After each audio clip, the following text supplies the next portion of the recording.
Այսօրվա իմ պատգամի վերնագիրը արտասովոր կանայք Հիսուսի ազգաբանության մեջ։ Մի տեսակ անգլերենում արտասովորի թարգմանությունը շատ ավելի գեղեցիկ է հնչում extraordinary։ Երբ բացում ենք Աստվածաշունչը, մենք տեսնում ենք, որ մարդկանց շարաններ կան ազգաբանության մեջ, բազմաթիվ էջերով լցված, մեկից ծնվեց մյուսը, նրանից ծնվեց մեկ ուրիշը, ու կարող է թվալ, որ սա միայն պատմություն է եւ մեր ժամանակների համար, մեզ համար ոչ մի, ասենք, նշանակություն չունի այս մարդկանց անունները, որովհետեւ միևնույնն է չենք էլ հիշելու, այնպիսի անուններ են, որ չենք էլ հիշելու։ Սակայն ես ասեմ ձեզ, որ այս մարդկային անունների շարանների մեջ թաքնված է աստվածային պլանը մարդկության փրկության համար։ Ադամից սկսած, երբ նայում ենք սերունդները նշվում են էջերի մեջ, կարդում ենք միմիայն տղամարդկանց անուններ։ Այդ ժամանակաշրջանի համար կինը որևէ դեր, որևէ նշանակություն չուներ, եւ ամեն ինչ որոշվում էր տղամարդկացով։ Կինը միայն գործիք էր իր ամուսնու համար սերունդ ապահովելու եւ ամեն ինչ կատարվում էր տղամարդկանց միջոցով, իրենց ցանկությամբ։ Դրա համար էլ երբ որ դու նայում ես ազգաբանությունը, մարդկանց տղամարդկանց անուններն են միայն։ Մեկ-մեկ, երբ եթե հանդիպում է կնոջ անուն, ուրեմն պատկերացրեք, թե այս, ասենք, կինը ինչ մի կարևոր իրադարձության մեջ է եղել, որ Աստվածաշնչի մեջ հիշվել է իրեն անունը, նշվել է։ Երբ մտածում ենք այս 5 կանանց մասին, որոնցից պետք է իհարկե ժառանգաբար ծնվեր Դավիթ թագավորը, Իսրայելի ամենասիրած թագավորը, եւ իհարկե Դավիթի սերունդից էլ պետք է ծնվեր մեր Տեր Հիսուս Քրիստոսը, մտածում ես, որ այս կանայք պետք է ինչ-որ արքայական ծագում ունենային, կամ հասարակության կողմից հարգված ընտանիքներից լինեին, կամ ասենք հոգևոր ընտանիքներից լինեին, որպեսզի Աստված նրանց, ասենք, ընդուներ որպես Հիսուսի իր որդու ազգաբանության մեջ լինեին։ Շատ զարմանալի է, թե Աստված ինչպիսի կանայք է ասենք առանձնացրել, ընտրել իր որդու ժառանգաբանության համար եւ իհարկե դրա համար էլ պատճառ կա, այս կանայք 100%-անոց չէին, իրենք գալով տարբեր ազգերից, տարբեր սոցիալական պայմաններով, հասարակության մեջ տարբեր դիրքերով, Աստծո ողորմածությունը միայն անթերի, ասենք հասարակության բարձր դիրք ունեցող եւ արքայական ընտանիքներից եկող մարդկանց համար չէ։ Աստված ինքն է որոշում ումը ողորմի եւ շատ ժամանակ ընտրում է կոտրված, մեղավոր, հասարակությունից լքված ու արտաքսված մարդկանց։ Տեսնենք, թե ինչու են այս 5 կանայք, ասենք, տարբեր եւ իրենց ներկայությունը Հիսուսի ազգաբանության մեջ ինչ դեր է խաղում եւ այն ինչ է մեզ սովորացնում մեր ժամանակների համար։ Ինչպես որ Աստված օգտագործեց այս կանանց, իրենց թերություններով, մեղքերով, անցյալի սխալներով, մեզ էլ կօգտագործի իր գործի համար, սակայն պատրաստ ենք արդյոք մենք պայքարենք մինչև վերջ մեր արդար իրավունքին հասնելու համար։ Հավատալու Աստծուն, թեկուզ չենք տեսել Աստծուն, միայն լսել ենք նրա մասին, եւ նվիրվելու ամենաանհավանական պարագաներում անգամ Աստծուն, ասենք, անվերապահ վստահենք եւ հանձնվենք։ Հիմա այս կանանց մասին, որ ես պիտի խոսեմ ձեզ հետ, դուք բոլորին էլ անհատական ծանոթ եք։ Բոլորին էլ ճանաչում եք, իրենց պատմությունը միգուցե գիտեք, բայց արդյոք գիտեք, որ նրանք դեր ունեն ազգաբանության մեջ։ Այսինքն, երբ որ դու խոսում ես հայրերի մասին, սա նրա հայրն է, նա նրա թոռն է, որդին է եւ այլն։ Ինչպես որ ասում ենք նահապետները, այնպես էլ այս կանայք Հիսուսի, ասենք, ազգաբանության մեջ նրանք էլ նախատատիկներն էին, այսպես ասենք։ Ուրեմն, երբ որ բացում ենք Ծննդոց գիրքը 37-րդ գլուխը, 37-րդ գլխում մենք տեսնում ենք Հակոբի որդի Հովհաննեսի մասին, ամբողջ 37 գլուխը Հակոբի որդի Հովսեփի մասին է։ Երբ ասենք Հովսեփին իր եղբայրները վերցրեցին, փոսը գցեցին, հետո երբ որ սրկավաճառները եկան, ծախեցին նրանց։ 39-րդ գլուխը նորից Հովսեփի մասին է, երբ որ ինքը արդեն Եգիպտոսում էր, Փեթապրեսի տանը, ընկավ բանտ, մինչև հանդիպեց փարաոնին եւ այլն։ Այդ երկու գլուխների մեջտեղում 38-րդ գլուխը կարծես բոլորից անկապ խոսվում է Հուդայի, Հակոբի որդի Հուդայի, իր տղաների եւ իր հարսի մասին։ Նայում ես կարծես ասենք ինչ որ հենց այնպես ոնց որ գցած լինեն այս 2 37 եւ 39 գլուխների միջև, բայց մենք գիտենք որ Սուրբ գրքում պատահական ոչ մի բան չկա։ Եվ եթե կարևոր չլիներ սա, ուրեմն չէին խցկի այդտեղ։ Ուրեմն Հակոբի որդի Հուդան ամուսնանում է կանանացի մի կնոջ հետ եւ ինքը 3 հատ տղա է ունենում, Էրը, Օնանը եւ Սելոմը։ Հուդայի մեծ որդին Էրը ամուսնանում է նորից կանանացի Թամարի հետ։ Սուրբ Գիրքը ասում է, որ Էրը չար էր Աստծո հանդեպ եւ Աստված նրան սպանեց, մահացավ նա։ Մովսեսի օրենքի համաձայն, երբ որ կնոջ ամուսինը մահանում էր, նրա եղբայրը պետք է ամուսնանար այդ կնոջ հետ, հարսի հետ, որպեսզի սերունդ ապահովեր իր մեծ եղբորը, այսինքն ժառանգությունը իր մեծ եղբոր շարունակվեր։ Եվ ահա ըստ Մովսեսի օրենքի Հուդան իր երկրորդ որդուն Օնանին ամուսնացնում է Թամարի հետ, որպեսզի ապահովի իր, ասենք, եղբոր սերունդի շարունակությունը։ Սակայն Օնանը օգտագործում է իհարկե Թամարին, բայց ինքը այնպես է անում, որ Թամարը չհղիանա։ Ինքը գիտակցելով, որ այս երեխան Իրանը պիտի չլինի, այսինքն պիտի լինի իր եղբոր անունը կրի եւ իր ժառանգությունը վերցնի, նա դիտավորյալ չի ուզում, որ Թամարը հղիանա։ Սա էլ իհարկե Աստծո աշկին շատ չար է երևում եւ Աստված Օնանի կյանքն է վերցնում։ Հիմա Թամարը պատկերացրեք 2 ամուսին ունենալուց հետո ինքը ժառանգ չունի։ Եվ սա այն ժամանակների համար մի սարսափելի վիճակ է կնոջ համար։ Հուդան մեկ ուրիշ տղա էլ ուներ, որի անունը Սելոմ էր, բայց նա դեռ փոքր էր, եւ Հուդան ասում է Թամարին գնա հորը տանը նստիր, մինչև Սելոմը կմեծանա եւ կամուսնանա Սելոմի հետ։ Սակայն Հուդան իր 2 որդիների մահվան պատճառն էլ փնտրում էր Թամարի մեջ։ Մտածում էր ինչ որ անիծված մի բան կա Թամարի մեջ, դրա համար 2 որդիները մահացան։ Որոշ ժամանակ անցնելուց հետո, երբ որ արդեն Սելոմը այն տարիքին էր, որ կարող էր ամուսնանալ, իհարկե Թամարը հասկացավ, որ Հուդան ոչ մի նպատակ չունի իրեն Սելոմի համար կին վերցնելու, եւ ուրեմն ինքը այդ հասարակության մեջ իհարկե պիտի մնա լքված հասարակությունից եւ ոչ մեկի կողմից պաշտպանություն չի ունենա։ Ինքը պետք է իր մնացած կյանքը, ասենք, ապրի մենակության մեջ։ Պատկերացնում եք Հուդան նրան նույնիսկ ազատ չէր արձակում, այսինքն որ ինքը հնարավորություն ունենա ուրիշ մեկի հետ ամուսնանալու, նա ուղարկեց իր հոր տուն, գնա սպասիր, մինչև փոքր տղան մեծանա եւ դու կամուսնանաս։ Ուրեմն հազարավոր կանայք այդ ժամանակներում այդ վիճակի մեջ էին հայտնվում եւ հանձնվելով, ասենք, ճակատագրին, մինչև իրենց կյանքի վերջը ապրում էին անպաշտպան, անմխիթար եւ իրենց հետևից ոչ մի հետք չթողնելով։ Սակայն Թամարը սրանցից մեկը չէր, հանձնվողներից չէր։ Հուդայի կինը մի քանի ամիս առաջ մահացել էր եւ Թամարը իմացավ, որ Հուդան գնալու է Թամնա քաղաքը այնտեղ իրեն ոչխարներին խուզելու։ Եվ ինքը մի խիզախ քայլ մտածեց անելու, նա հանեց իր այրի շորերը, գլխին քող գցեց, որպեսզի Հուդան չճանաչի, եւ գնաց ու նստեց այդ Թամնայի ճանապարհի վրա,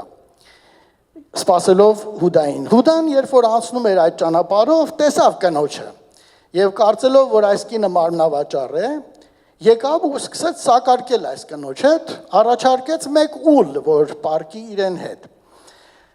Աղջիկը համաձայնվեց, սակայն քանի որ ուլը իրեն հետ չէր, կինը ուզեց, որ նա գրավ դնի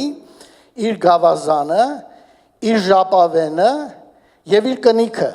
Այս երեք բաները այն ժամանակվա համար տան նահապետի ոնց որ identity, իրենց իրավունքը, իրենց ինքնուրությունը ցույց տվող ապրանքներ էին, որ Հուդան ուներ, եւ Թամարը ուզեց, որ նա իր մոտ թողի, մինչեւ որ ուլը կբերեն իր համար։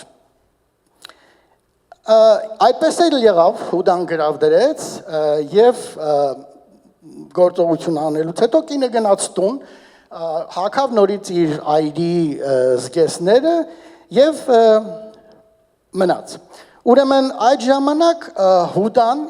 իր ծանոթներից մեկի միջոցով ուլը ուղարկում է, որպեսզի ուլը բերեն տան կնոջը եւ իր այդ ապրանքները ինքը գրավ դրած ետ վերցնի։ Սակայն երբ որ նրանք գալիս են, չեն գտնում այդտեղ մարմնավաճառին, հարցնում են գյուղերը 4 կողմը ուր է այստեղ, ասենք մի մարմնավաճառ կար, ասում են այստեղ այդպիսի կին չի եղել ընդհանրապես։ Եվ քանի որ Հուդան չէր ուզում, որ այսենք իրենց ամբողջ շրջապատում իմացվի, թե ինչ է պատահել, ինչու համար իր ապրանքները չկա ման է գալիս, այդպես թողնում է, մոռանում դրա մասին եւ բավական ժամանակ է անցնում։ Ուրեմն 3 ամիս հետո, երբ որ արդեն Թամարի հղիությունը երևում է, Հուդային տեղեկացնում են, որ քո հարսը անբարոյականություն է արել եւ ինքը հղի է։ Օրենքի համաձայն Հուդան պարտադրում է, որպեսզի Թամարին բերեն գյուղի մեջտեղը եւ այրեն որպես անբարոյական։ Թամարը իհարկե արդեն սպասում էր, որ այդպիսի մի բան պիտի կատարվի, երբ նրան տանում էին դեպի գյուղի կենտրոնը, ինքը այդ իրերը, որ ուներ, գավազանը, կնիքը, ժապավենը, տալիս է մարդկանց, ասում է տարեք տվեք Հուդային եւ ասեք, որ ես հղի եմ այն մարդուց, որի ապրանքներն են սրանք, ումը որ սա պատկանում է։ Եվ Հուդան ճանաչում է իր իրերը եւ հասարակության արչեւ, բոլորի արչեւ ինքը խոստովանում է։ Կարդանք Ծննդոց 38:26-ը, Հուդան ճանաչեց, հնարավոր է որ մի քիչ էլ մեծացնենք, ինչքան որ հնարավոր է էկրանը մեծացնենք, աչքերս մի քիչ։ Հուդան ճանաչեց եւ ասաց. նա ինձանից արդար է, որովհետեւ իմ որդի Սելոմին չտվեցին նրան եւ այլևս չմտավ նրա մոտ։ Եվ Թամարը ծնեց զույգ տղաներ, որոնցից մեկի անունը Փարես էր, որը դարձավ Դավիթ թագավորի նահապետը, նախապապը, իսկ իհարկե Դավիթ թագավորի սերունդից էլ արդեն գալիս է մեր Տեր Հիսուս Քրիստոսը։ Ուրեմն Թամարի խիզախությունը եւ հավատքը, որ ինքը Հուդայի սերունդի շարունակողը պետք է լինի, նրա անունը գրեց Դավիթ թագավորի եւ ապա Հիսուս Քրիստոսի ազգաբանության մեջ։ Այն ինչ հասարակության աչքին անբարոյական է եւ դատապարտելի է, Աստծո համար կարեւոր է այս կնոջ պայքարներ անարդարության դեմ, խիզախությունը եւ նրա հավատքը։ Թամարի պատմությունը ամեն կնոջ համար է, ով որ երբևէ մոռացված է, չհասկացված է, ձայնազրկված է, որակազրկված է։ Մեզ հիշեցնում է, որ Աստված տեսնում է, եթե նույնիսկ հասարակությունը ձախողվել է, ինքը տեսնում է արդարությունը եւ արդարությունը պետք է իրականանա։ Հավատքը ավելի հզոր է, քան հասարակության կարծիքը։ Երկրորդ կինը Ռախաբն է։ Ռախաբը ապրում էր Երիքով քաղաքում, որը իր ժամանակների մեջ ամենահզոր եւ ամենալավ պաշտպանված քաղաքն էր։ Սակայն այն Իսրայելի ճանապարհին էր։ Իսրայելին, որ Աստված տվել էր այդ երկիրը, այն ճանապարհը, որ իսրայելցիները վերցներ, իրենք անպայման պետք է անցնեին Երիքովի մոտով, որպեսզի գնային խոստացված երկիրը։ Մենք գիտենք, որ Մովսեսը արդեն մահացավ, Աստված թույլ չտվեց նրան մտնելու այդ երկիրը, եւ հիմա Հեսուն էր Մովսեսի տեղը ղեկավարում այդ ամբոխին, Իսրայելի ամբոխին, որ տաներ խոստացյալ երկիրը։ Ուրեմն այդ ժամանակվա զինվորական, ասենք ռազմական տեխնիկայով հնարավոր չէր Երիքովի պատերը քանդել, այնպիսի մի շինություն էր դա լայն պատերով, որ հնարավոր չէր քանդելու։ Հեսուն ուղարկում է երկու լրտեսներ գան Երիքով եւ այս մարդիկ գալիս են եւ մնում են Ռախաբի տանը։ Հիմա այս տունը Սուրբ Գիրքը ասում է, որ Երիքովի պատի մեջ էր սարքված տունը։ Ռախաբը ապրում էր պատի, այդ Երիքովի պատի մեջի տան մեջ։ Ուրեմն հասարակության մեջ դիրք ունեցող, հարգված այդ բոլոր կանայք ոչ մեկը պատերի մեջ չէին ապրում, նրանք ապրում էին քաղաքի կենտրոններում։ Միայն ասենք հասարակությունից լքված արտաքսվածներն էին, որ այդպես հեռու քաղաքի կենտրոնից հեռու պատի մեջ էին ապրում, պարսպի վրա։ Բայց արդեն Սուրբ Գիրքը չի ամաչում ասելու, որ նա պորնիկ էր, անունը պորնիկ Ռախաբ էր, եւ արդեն իր մասնագիտությունից երևում է, որ ինքը, ասենք, չէր կարող հարգված լինել եւ ապրում էր պատի մեջ։ Հիմա որոշ աստվածաբաններ ասում են, պատճառը, որ այս երկու լրտեսները գնացին պորնիկ Ռախաբի տունը, որովհետեւ այդտեղ օրական շատ տղամարդիկ էին մտնում դուրս գալիս, այսինքն երկու հոգի էլ ավելորդ են մտել, կարող է կասկածի տեղիք չտար։ Մյուսները կան ասում են, որ քանի որ պատի վրա էր, քաղաքի կենտրոնում չէր, քաղաքի կենտրոնում եթե պրոբլեմ լիներ, փախչելը դժվար է, պատի վրայից, ասենք պատի մոտն էին, դուրս գալը քաղաքից ավելի հեշտ է։ Սակայն հնարավոր է միգուցե, որ ասենք դա Աստծո ծրագիրն էր Ռախաբի համար ի սկզբանե։ Երիքովի թագավորին իմաց են տալիս, որ ասենք երկու Իսրայելի լրտեսներ եկել են Ռախաբի տունը եւ ինքը զինվորներ է ուղարկում, որպեսզի Ռախաբը հանձնի այս լրտեսներին զինվորներին։ Հիմա պատկերացրեք, եթե Ռախաբը հանձներ, միգուցե եւ ասենք իր թագավորի կողմից կպարգևատրվեր եւ այլն եւ իր կյանքը վտանգի չէր ենթարկի, սակայն Ռախաբը խաբում է այս զինվորներին եւ նրանց ասում է, որ մինչեւ երեկոյան, ասենք, դարպասները փակվել այդ լրտեսները գնացել են քաղաքից։ Եվ ամբողջովին ուրիշ մի ճանապարհ է ցույց տալիս, ասում է, որ եթե դուք շտապեք, անպայման իրենց կհասնեք եւ կբռնեք։ Հիմա ինչու Ռախաբը ռիսկի դիմեց։ Այսինքն, եթե հանգարց իմանային, որ ինքը խաբել է, իրեն անպայման պետք է մահապատժի ենթարկեին, բայց ի՞նչն էր պատճառը, որ ասենք Ռախաբը ռիսկի դիմեց։ Այս պատասխանը մենք տեսնում ենք, երբ որ Ռախաբը այս լրտեսներին պահել էր իրենց տանիքի մեջ եւ ինքը մենք տեսնում ենք, երբ որ ինքը բարձրանում է լրտեսների թաքնված տեղը եւ խոսում է նրանց հետ։ Հիմա Հեսուի գլխի 9-ից 11-ը եւ ասաց այդ մարդկանց. ես գիտեմ, որ Տերը այս երկիրը ձեզ է տվել, որ ձեր ահն ընկել է մեզ վրա եւ որ ձեր պատճառով այս երկրի բոլոր բնակիչները հալումաշ են եղել։ Որովհետեւ մենք լսեցինք, թե ինչպես Տերը Կարմիր ծովի ջրերը ցամաքեցրեց ձեր առաջ եւ Եգիպտոսի ձեր դուրս եկած ժամանակ եւ թեև ինչ արեցիք դուք Հորդանան գետի այն կողմում ամորհացիների երկու թագավորներին Մեհոնին եւ Օգին, որոնց բնաջնջեցիք։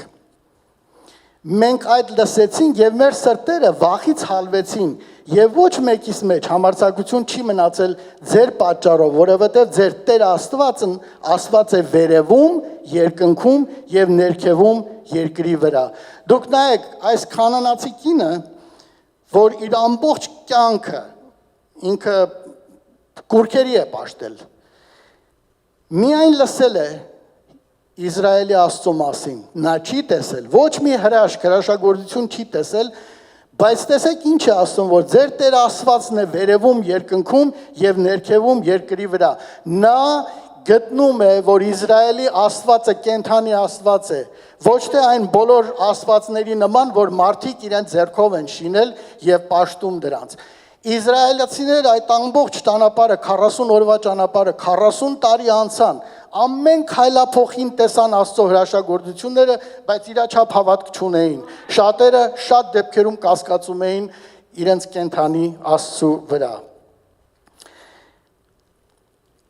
Եվ ինքը գիտի, որ ասենք այս պատերը կամ որևէ մի տեսակի զորք Իսրայելի կենթանի Աստծու դեմ ոչինչ չի կարող անել եւ ինքը վստահ է, որ կործանվելու է Երիքովը։ Հիմա Հեսուի երկրորդ գլխի 12-13-ը եւ հիմա նա սկսում է արդեն սակարկել այս մարդկանց հետ լրտեսների հետ բանակցության մեջ է մտնում։ Եվ հիմա աղաչում եմ, երթվեք ինձ Տիրոջով, որ ինչպես ես ողորմություն արեցի ձեր նկատմամբ, այնպես էլ դուք ողորմություն կանեք իմ հոր տան նկատմամբ եւ ինձ ճշմարիտ մի նշան տվեք։ Հիմա լրտեսները երթվեցին նրան եւ ասացին, որ նա բերի իր բոլոր հարազատներին, որովհետեւ ինքը խնդրեց իր հոր, մոր, եղբայրներին, քույրերին, բոլոր իր հարազատներին եւ ասեցին, որ բեր քո տունը այս բոլորին քո հարազատներին եւ մի կարմիր պարան լուսամուտից այն լուսամուտից պատի վրայի, որ իրենք իջան հետո փախան, այդ լուսամուտից այդ կարմիր պարանը կախիր, որպեսզի մենք տեսնենք, որ տան մեջ են այս մարդիկ, որ պետք է փրկվեն։ Եվ լրտեսները հեռացան այդտեղից։ Ուրեմն այս կարմիր պարանի կապելը իհարկե խորհրդանշական է շատ։ Մենք գիտենք, որ Եգիպտոսում, երբ որ վերջին այդ բոլոր առաջնեկների մահվան մահը պետք է լիներ Եգիպտոսում, մենք գիտենք, որ Աստված իսրայելացիներին ասեց, որ իրենք մորթեն գառը եւ այդ արյունը քսեն իրենց բոլոր դռներին, այսինքն այն դռները, որ այդ կարմիր նշանը ունեին, մահվան հրեշտակը չէր մտնում, այդտեղ փրկություն կար։ Իսկ մնացած բոլորին եգիպտացիներին, բոլորին տները նրանց առաջնեկները մահացան։ Ռախաբը երբ որ տեսնում ենք, երբ որ այս իսրայելացիները գալիս են, Ռախաբի տան մեջ իր ամբողջ ընտանիքն է լինում։ Իր մայրը, հայրը, քույր, եղբայրներ բոլորը։ Ինչ եք պատկերացնում։ Փաստորեն Ռախաբը ավետարանեց իր հարազատներին Իսրայելի Աստծու մասին։ Երբ որ Նոյը պատրաստվում էր նավը եւ ասում էր իր բոլոր հարևաններին, բարեկամներին, այսինքն հորդառատ անձրևներ են գալ, ջրհեղեղ է լինելու եւ ուզում էր հավաքել բոլորին այդ նավի մեջը, տապանի մեջը, ոչ մեկ իրեն չհավատաց։ Սոդոմ Գոմորի ժամանակ Հովտը այնտեղ ուներ փեսաներ եւ ինքը նրանց ասեց, որ կրակ է թափվելու երկնքից Աստծու կողմից եւ պիտի կործանվի այս քաղաքը։ Եկեք ինձ հետ, ոչ մեկ չհավատաց, բայց դուք պատկերացեք այս Ռախաբի հարազատները ինչպես հավատացին Ռախաբին, ինչ տեսակ է ինքը ավետարանել, բացատրել Իսրայելի Աստծու մասին, որ բոլորը հավաքվեցին մի տան մեջ, որտեղ որ իրենց փրկությունն էր։ Երբ որ Երիքովի պատերը քանդվեցին եւ իսրայելացիները իհարկե մտան Երիքով, նրանք բոլորին սրի քաշեցին եւ այրեցին ամեն ինչ։ Միայն Ռախաբի ընտանիքը փրկվեց եւ արդեն Հեսուն հրամայել էր այս լրտեսներին, որ գնան Ռախաբի տնից իր ամբողջ ընտանիքը դուրս բերեն եւ տանեն դեպի Իսրայելի բանակատեղը։ Ռախաբի հավատքի շնորհիվ իր ամբողջ ընտանիքը փրկվեց կոտորածից։ Սակայն Ռախաբի պատմությունը այստեղ չվերջացավ։ Աստված նրա համար մի ուրիշ պլան էր մշակել։ Եթե մենք նայենք Մատթեոս ավետարանի առաջի գլխի 5-րդ խոսքը, տեսեք ասում է. Սաղմոնը ծնեց Բոոսին Ռախաբից։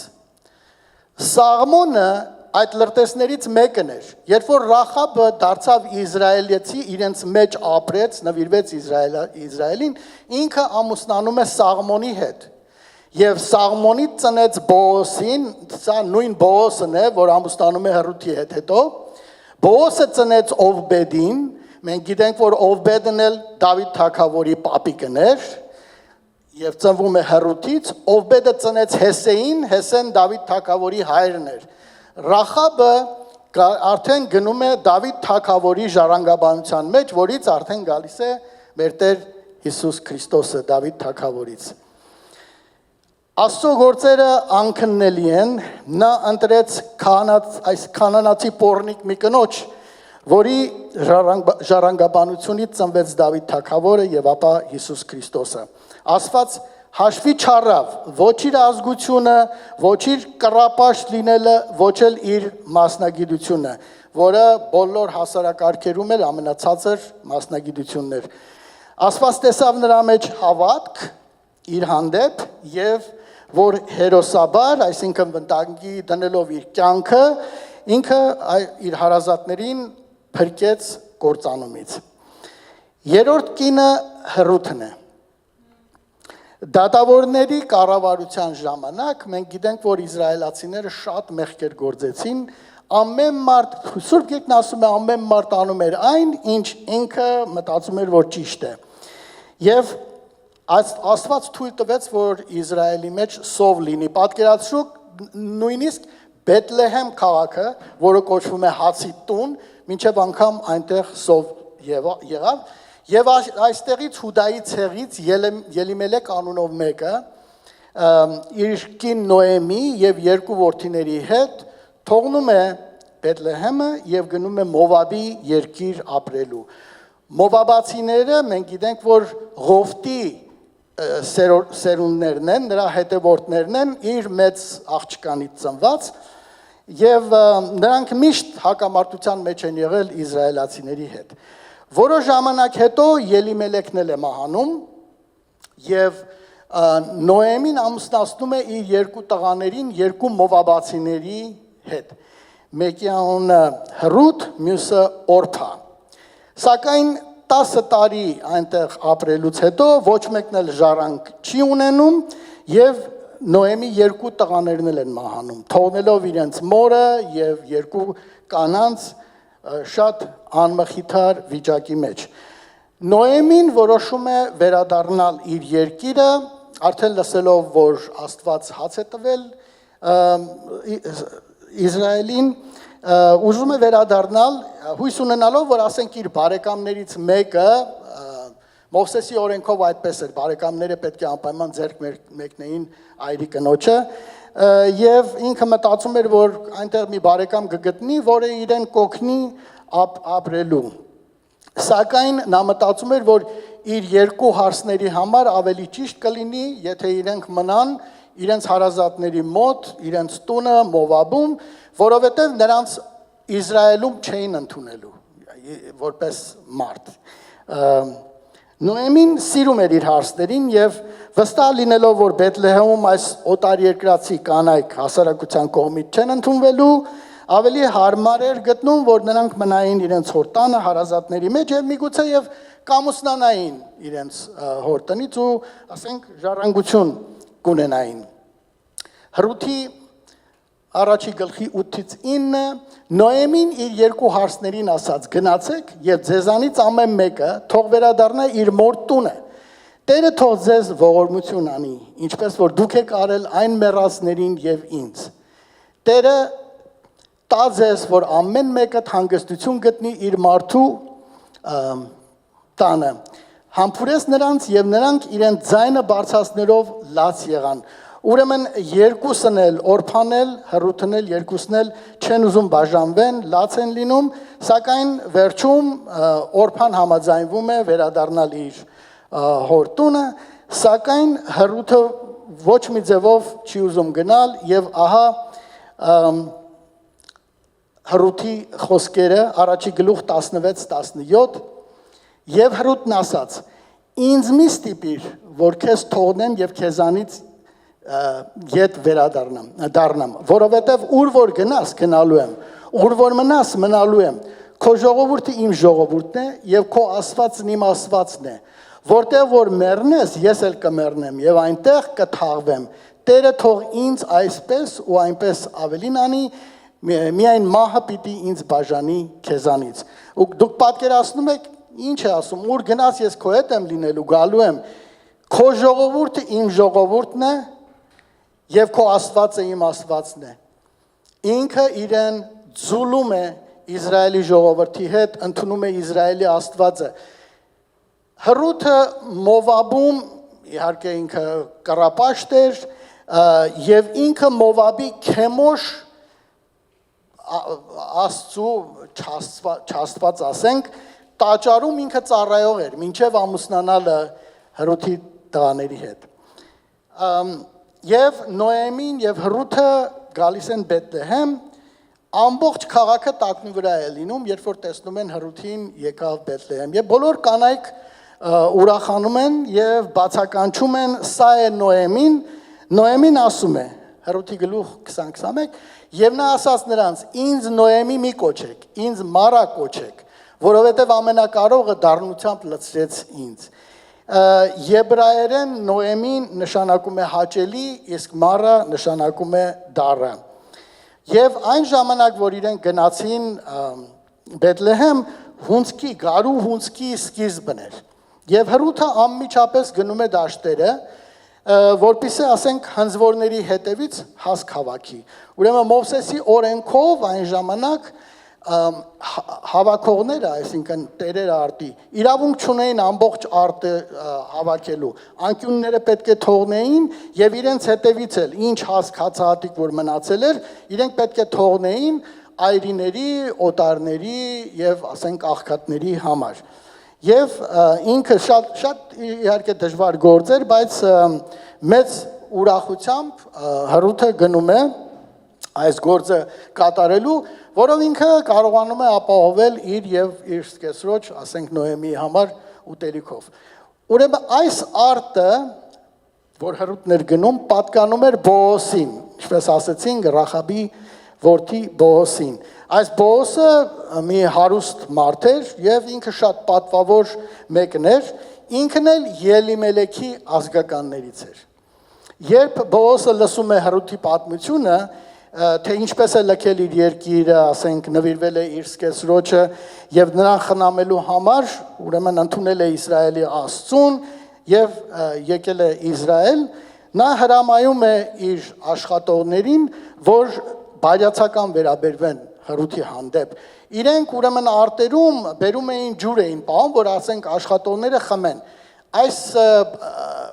cleaning անողները հետևից հավաքողներ իրավունք չունեին այդ ջրից խմելու։ Բայց Բոոսը հրամայում է, որ թույլ տան ջրից էլ խմի եւ իրենց հետևից շատ հասկ թողնեն, ավելի շատ, որ Հռութը ասենք լավ վիճակով կարողանա ասենք բավարարել երկուսի սնունդը։ Երբ որ Նոեմին իմանում է, որ այդ արտը, որտեղ որ Հռութն է, պատկանում է Բոոսին եւ Բոոսը Ելիմելեքի բարեկամն է, նա մի գաղափար է հղանում եւ ուրեմն սովորեցնում է Հռութին ինչպես վարվել, ինչպես հիշեցնել Բոոսին իր պարտականության մասին։ Նույն Մովսեսի օրենքով ազգականը, եթե լավ վիճակում էր, պարտավոր էր օգնելու իր ազգականի, ասենք մահացած ազգականի կնոջը եւ նրա սերունդը շարունակելու համար։ Ինքը վերցնում էր կարողությունը, ամեն ինչ իրեն էր պատկանում, բայց ինքը պարտավորվում էր ամուսնանալ եւ սերունդ տալ իր ազգականին։ Հռութի գլուխ 3-ից 5-ը, 3-րդ գլխի, սա Նոեմին է, որ սովորեցնում է Հռութին, եւ դու լվացվիր ու յուղովոցվիր, հագուստները թաքիր եւ իջիր կալը, բայց մի հայտնվիր այդ մարդուն, մինչեւ որ ուտելն ու խմելը վերջացնի։ Եվ երբ գնա քնելու, իմացիր նրա պարկած տեղը եւ գնա։ Ծածկոցը բաց նրա ոտքերի կողմից ու պարկիր, եւ նա քեզ կիմացնի, թե ինչ պիտի անես։ Հռութը նրան ասաց. ամեն ինչ որ ասել ես ինձ կանեմ։ Ուրեմն Հռութը արեց այնպես, ինչպես որ Նոեմին իրեն ասել էր, սակայն իհարկե շատ ռիսկի, ասենք գաղափար էր դա, որովհետև Բոոսը կարող էր լրիվ տարբեր, ասենք, սխալ ձևով ընդունել իր առաջարկը եւ կարող էր նույնիսկ մերժել, բոլորովին մերժել։ Բայց Բոոսը լինելով պատմական, ասենք, մի մարդ, նա պարտավորվեց կատարելու իր, ասենք, պարտականությունը ազգականի նկատմամբ։ Սակայն մի խոչընդոտ կար այստեղ, որ իրենից ավելի առաջ մեկ ուրիշ ազգական էլ կար, որ ավելի մոտ էր Ելիմելեքին, քան ինքը։ Եվ Բոոսը հաջորդ օրը հենց գյուղի մեջտեղում ծերակույտի առաջ, ծերերի առաջ ինքը հարցնում է այդ ազգականին, եթե նա ուզում է ամուսնանալ Հռութի հետ եւ տեր կանգնել Ելիմելեքի ունեցվածքին։ Այս մարդը հրաժարվում է, արդեն ինքը օրենքով ամուսնանում է Հռութի հետ։ Ուրեմն իրենցից Հռութից եւ Բոոսից ծնվում է Օվբեդը, որը Հեսեի հայրն էր, Դավիթ թագավորի պապիկը։ Ամբողջ գյուղը Բեթլեհեմը ուրախանում է Նոեմիի համար։ Հռութի 4-րդ գլխի 14-ից 15 այսպես է. Եվ կանայք Նոեմիին ասացին. օրհնյալ լինի Տերը, որ քեզ առանց մոտիկ ազգականի չթողեց այսօր, որ նրա անունը հիշվի Իսրայելի մեջ։ Եվ սա լինի քո հոգու մխիթարությունը եւ քո ծերության խնամակալությունը, որովհետեւ քեզ սիրող հարսը ծնեց նրան, որ 7 որդուց էլ լավ է քեզ համար։ Մենք Հռութի պատմությունը, երբ որ կարդում ենք, ամեն քայլափոխում տեսնում ենք Աստծո ներկայությունը Հռութի կյանքի մեջ։ Ասենք նրա գալը Բեթլեհեմ, որ ինքը չմնաց Մովաբում, Բոոսի արտում պատահական, ինքը չգիտեր ում արտում է գնում Բոոսի արտում աշխատելը, Բոոսի բարյացակամությունը իր հանդեպ, նրա ազգակցությունը Ելիմելեքի հանդեպ եւ օրենքով, ասենք նրանց ամուսնությունը։ Հռութի ներկայությունը Հիսուսի ազգաբանության մեջ ցույց է տալիս, որ Աստծո համար նշանակություն չունի ազգությունը, սոցիալական վիճակը, հասարակության աչքին Հռութը չէր կարող թագավորի, ասենք, ազգաբանության ժառանգության մեջ լինել, որով օտար էր, այն էլ Մովաբացի։ Մովաբացիները իմիջայլոց ասեցինք, որ Ղովտի սերունդն էր, բայց միշտ հակամարտության մեջ էր իսրայելցիների հետ, եւ երբ որ Աստված պատժում էր Իսրայելին, այսինքն նրանց վրա էր ուղարկում մի երկիր կործանելու կամ ասենք ստրկության տանելու Իսրայելին, Մովաբացիները շատ էին ուրախանում եւ Աստված նրանց պատժեց, վերացրեց ընդհանրապես աշխարհի երեսից Մովաբին։ Աստծո արչև Հռութի նվիրվածությունը, հավատքը շատ կարևոր էր։ Եթե Աստված կարող է օգտագործել Հռութին իր որդու ժառանգաբայության մեջ, ապա մեկ վայրկյան մտածենք, թե նա ինչ կարող է անել մեզ համար, եթե մեր կողմից տեսնի նվիրվածություն եւ հավատք։ 4-րդ կինը Բերսաբեն էր։ Դավիթ թագավորի հզորության գագաթնակետին, ուրեմն Իսրայելը Դավիթի ժամանակ մենք գիտենք միշտ պատերազմների մեջ է եղել, եւ Դավիթ թագավորը ինքը միշտ եղել է առաջի գծում, ինքը միշտ առաջնորդել է այս պատերազմները։ Սակայն ինչ-ինչ պատճառներով այս անգամ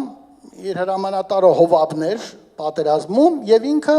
պալատում էր, Երուսաղեմում էր։ Եվ մի գիշեր ինքը դուրս է գալիս պալատի պարսպի վրա, քայլում է եւ այստեղ նա տեսնում է Բերսաբեին լվացվելուց։ Սուրբ Գիրքն ասում է, որ նա շատ գեղեցիկ մի կին էր։ Դավիթ թագավորը հետաքրքրվում է, ով է Բերսաբեն, եւ իմանում է իր պալատում իհարկե, որ սա Քետացի Ուրիայի կինն է, այս Քետացի Ուրիան էլ իր շատ հավատարիմ զինվորներից մեկն էր, որ հիմա պատերազմի դաշտում է։ Եվ Դավիթ թագավորը իմանալով նույնիսկ, որ ամուսնացած է Բերսաբեն, նրան բերել է տալիս պալատ եւ պարկում նրա հետ։ Հիմա իհարկե Սուրբ Գիրքը մեզ ոչ մի բան չի ասում Բերսաբեի զգացմունքների մասին, սակայն մենք երբ որ գիտենք ժամանակները, այսինքն Դավիթը թագավոր, Բերսաբեն իր հպատակներից մեկը, նա ոչ մի լեզու ձայն չուներ, որպեսզի դիմադրեր եւ թագավորը իրեն հետ կարող էր վարվել ինչպես որ ուզում է։ Եվ այդպես էլ լինում է։ Մի որոշ ժամանակ հետո, երբ Բերսաբեն արդեն իմանում է, որ հղի է, տագնապահար տեղեկացնում է Դավիթ թագավորին, որովհետև ամուսինը իր մոտ չի, ոչ մի ձևով չի կարող ինքը արդարանալ, եւ Դավիթը իր մեղքը ծածկելու համար Ուրիային ետ է կանչում կռվի տեղից եւ Ուրիան գալիս է Երուսաղեմ, Դավիթը հույս ունի, որ նա կգնա այդ գիշեր իր կնոջ մոտ եւ պարկելով կնոջ հետ միգուցե հետո կմտածի արդեն, որ այդ երեխան Իրանից է, սակայն Ուրյան չի ուզում գնալ եւ հանգիստ պարկել իր կնոջ կողքին, քանի իր զինվորները գլուխները քարերի վրա են պարկել, ասենք պատերազմի դաշտում։ Եվ Դավիթը իր զորքերի հրամանատարին Հովաբին մի նամակ է գրում եւ հենց Ուրիայի ձեռքով էլ այդ նամակը ուղարկում է Հովաբին, այդ նամակի մեջ ասելով, որ Ուրիային ուղարկի ամենաթեժ պատերազմի, ասենք, տեղը եւ կրվի այդ թեժ ժամանակ զինվորներին ետ դարձրու, Ուրիան մենակը մնա այնտեղ եւ ապահովի նրա մահը։ Հենց այդպես էլ լինում է, Հովաբը իհարկե կատարում է Դավիթ թագավորի հրամանը եւ Ուրիան մահանում է։ Դավիթ թագավորը կարծում է, թե հենց այդպես արդեն ամեն ինչը վերջացավ, ինքը ազատ է, սակայն Աստված տեսնում է եւ Աստված գիտի, թե ով, ասենք, ինչ սխալներ է գործում եւ ինչ է անում, եւ Աստված ուղարկում է Նաթան մարգարեին Դավիթի մոտ։ Մարգարեն Նաթանը, երբ որ գալիս է Դավիթի մոտ, նա մի առակ է պատմում Դավթին։ Մի հարուստ մարդ, որ ունի բազմաթիվ գառներ, ոչխարներ, հոտեր, եւ նրա հարևանը, որ մի հատ գառ ունի, եւ իրենց ընտանիքի մեջ այդ գառանը պահում են այնպես, ինչպես իրենց ընտանիքի անդամ, կարծես իրենց երեխան լինի։ Եվ ահա այս հարուստ մարդու տունը հյուր է գալիս, եւ փոխանակ ինքը չի ուզում իր գառներից, իր ոչխարներից պատիվ տա այս մարդուն, վերցնում է այս աղքատ մարդու միակ գառը, մորթում եւ ուտելիք է պատրաստում, պատիվ է տալիս իր հյուրին։ Երբ որ Դավիթը լսում է սրա մասին, շատ է բարկանում եւ ասում է, որ այդ հարուստ մարդը արժանի է մահվան։ Եվ այդ ժամանակ Նաթան մարգարեն ասում է, դու ես այդ հարուստը։ Դավիթ թագավորը մարգարեի ներկայությամբ ինքը ընդունում է իր մեղքը, մեղանչում է, Աստծու դեմ եւ թողություն է խնդրում։ Եվ Նաթանն ասում է Դավթին. Տերը ներեց քո մեղքը, դու չես մեռնի, սակայն Դավիթը անպայման պետք է պատժվեր։ Երկրորդ թագավորաց 12-րդ գլխի 10-ից 12-ում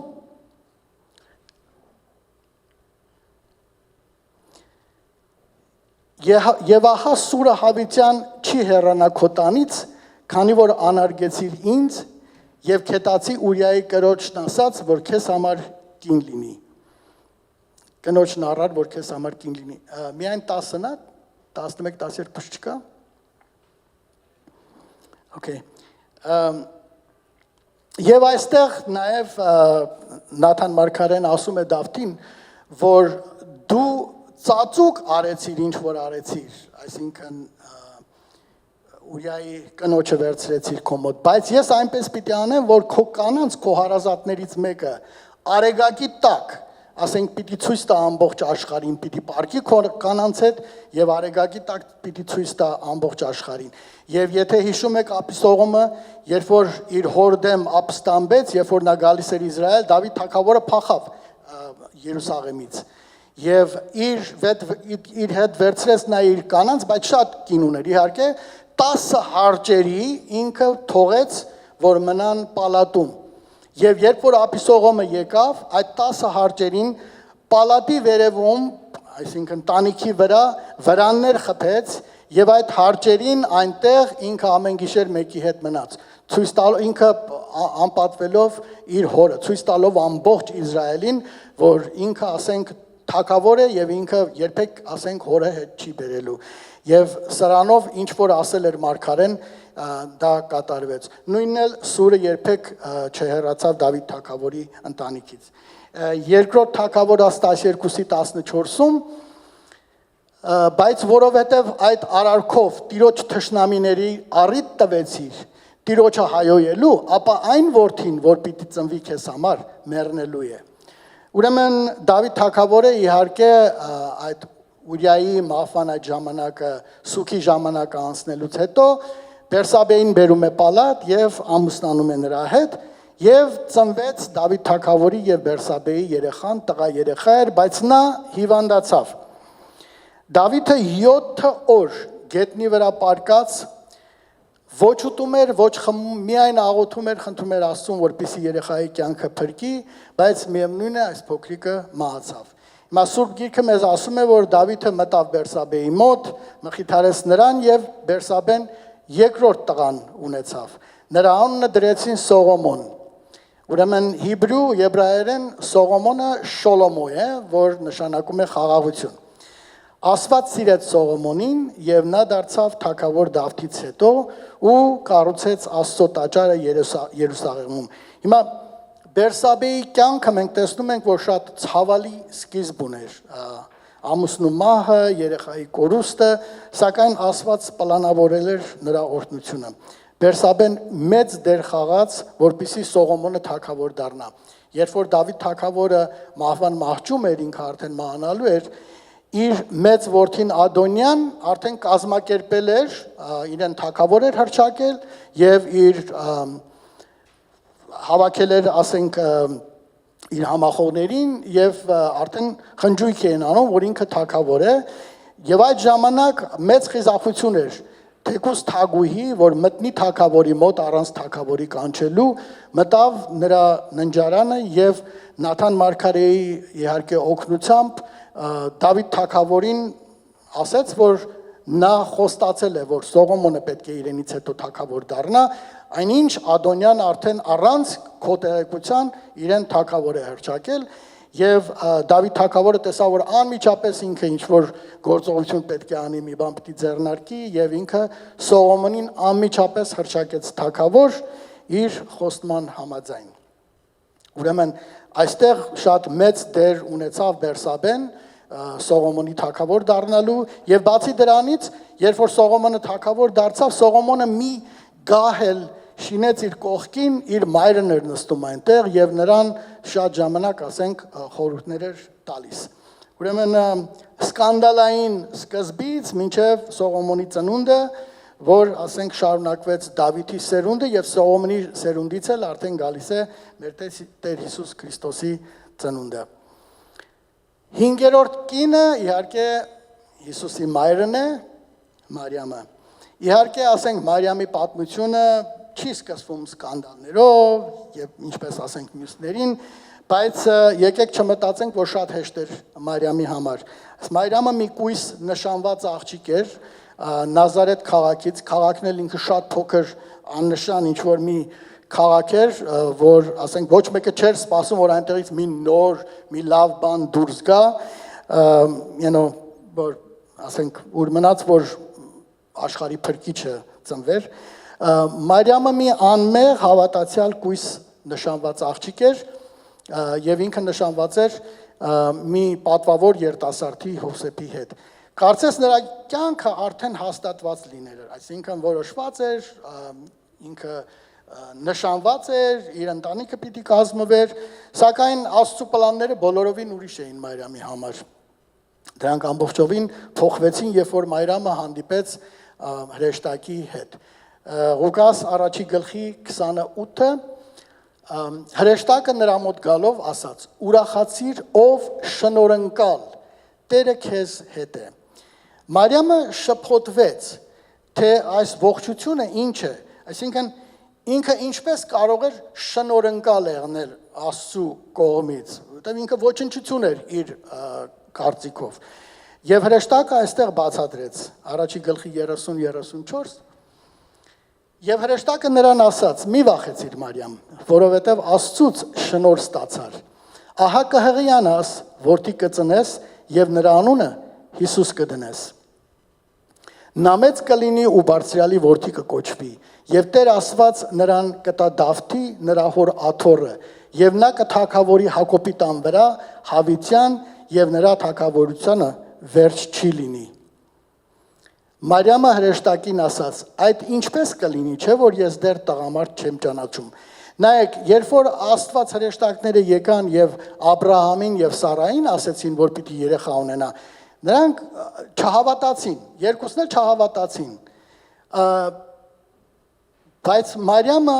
այստեղ ոչ թե ինքը չի հավատում, այլ պարզապես ուզում է իմանալ, այդ ինչպես կլինի, որովհետև ինքը կույս է, դեռ տղամարդ չի տեսել, ինչպես պիտի երեխա ծնվի։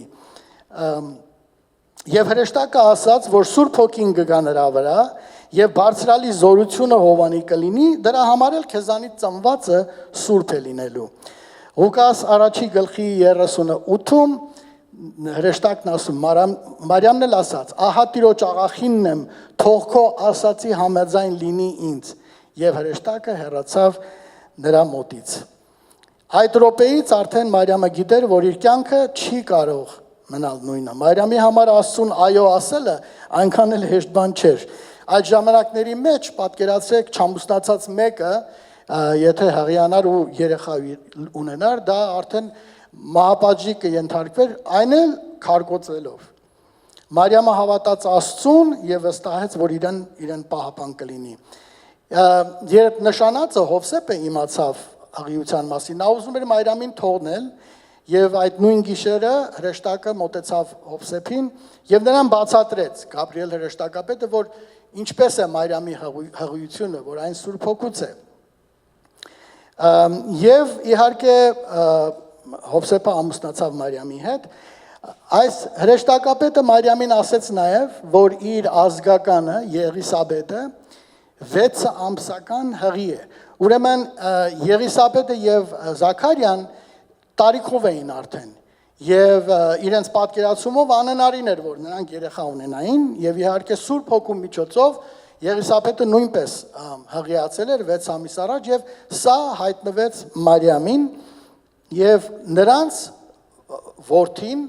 Իմիջայլոց ասեմ, որ Զաքարյան էլ, երբ որ հրեշտակը ասեց, որ պիտի որդի ունենան, ինքն էլ չհավատաց դրան եւ դրա համար Աստված իրեն լեզուն փակեց մինչեւ երեխայի ծնվելը, չէր կարող խոսել։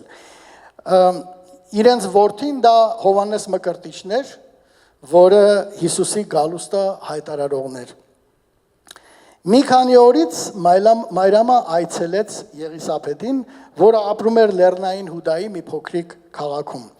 Եվ երբ Եղիսաբեթը լսեց Մարիամի ողջույնը,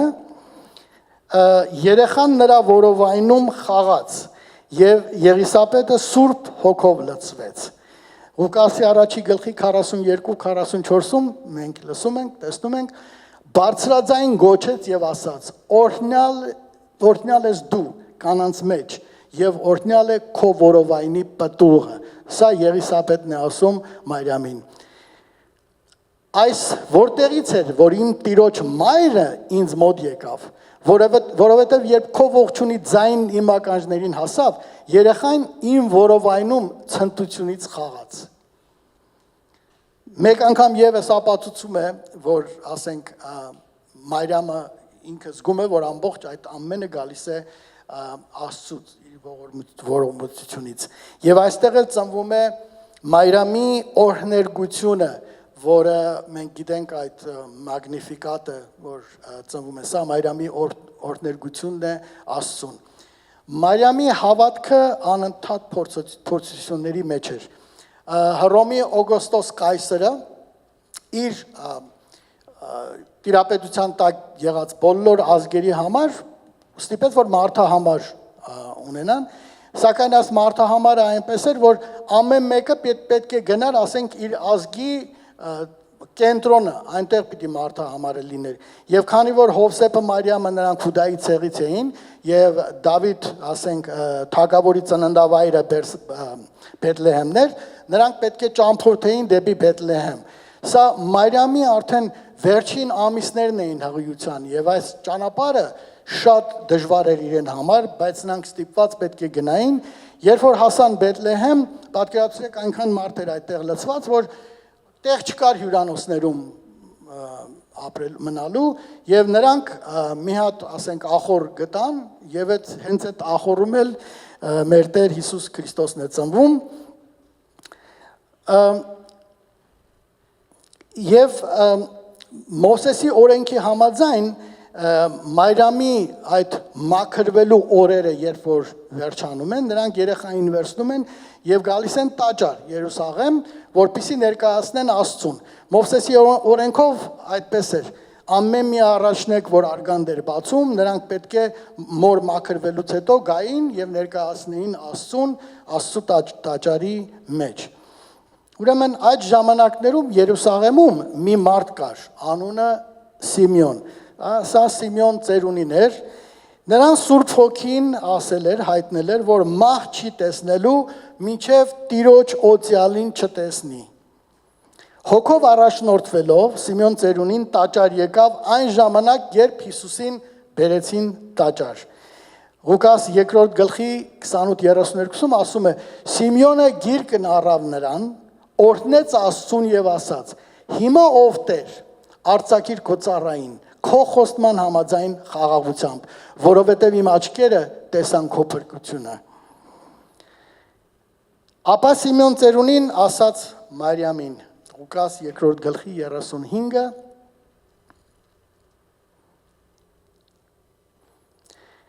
քո հոգու մեջ էլ սուր պիտի անցնի, ինչպես որ շատերի սրտերի խորհուրդները պիտի հայտնի դառնա։ Մարիամը գիտեր, որ իր որդին սովորական մի երեխա չէ, մեկը չէ, այսինքն նրա ապագան բոլորովին տարբեր է լինելու, որովհետև Մարիամը տեսնում էր Հիսուսի կատարած հրաշագործությունները, ասենք Կանանի հարսանիքի ժամանակ ջուրը գինի դարձնելը, կամ ասենք հիվանդներին բուժում էր, չար ոգիներ էր հանում մարդկանց մեջերից, նույնիսկ մեռածին կենդանացրեց, սակայն իր մտքում միշտ ինքը հիշում էր Սիմեոն ծերունու այս ասածները, որ իր հոգու միջով էլ սուր պիտի անցնի, եւ նա չէր հասկանում այս խոսքերի իմաստը, միտքը, մինչև խաչելության օրը։ Երբ Հիսուսին խաչում էին, ամեն մի մեղ խփելիս կարծես սուրը մխրճվում էր Մարիամի սրտի մեջ։ Սակայն Մարիամը երբեք չբողոքեց Աստծուն, բոլոր դժվարությունների մեջ, երբեք չնեղացավ Աստծուց, միշտ հավատալով, որ ինչ որ կատարվում է, դա Աստծո պլանների մեջ է։ Հիսուսի մահից 3 օր հետո նա տեսավ հարություն առած իր որդուն։ Մարիամը մնաց եկեղեցու մեջ առաքյալների հետ, նույնիսկ Պենտեկոստեի օրը ինքը առաքյալների հետ այնտեղ էր։ Ես վերջացնում եմ արդեն։ Ուրեմն, եթե Աստված կարող է օգտագործել մի հասարակության կողմից լքված ու արհամարված կնոջ, որը արդարությունը փնտրում այս անարդար եւ այն ժամանակվա անարդար հասարակարգում, մի կանանացի կռապաշտ մարմնավաճառի, որի հավատքը փրկեց իրեն եւ իր ամբողջ ընտանիքը,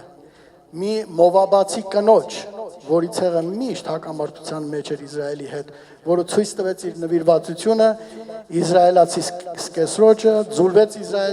Իսրայելի ժողովրդի մեջ եւ ընդունեց Իսրայելի Աստծուն։ Միկին, որ անկախ իր կամքից սկանդալային սկիզբ ունեցավ, կորցրեց իր ամուսնուն եւ երեխային, սակայն իր մեջ քաջություն ու իմաստություն գտավ, որ օգնի իր որդուն թագավոր դառնա։ Մի դեռահաս աղջիկ, որ մի կողմ դրեց վախը, այն ինչ կարող էր պատահել այդ հասարակության մեջ, եթե ասենք իր հղիությունը բացահայտվեր, մինչև անգամ մահ քարկոծվելով եւ հավատալով Աստծուն ասեց. Այո, լսելով այս բոլորը, արդյոք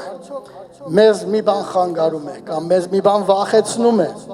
որ մենք Աստծուն ասենք այո, երբ որ ինքը մեզ կանչի։ Խնդրում եմ հիմա ոտքի կանգնեք։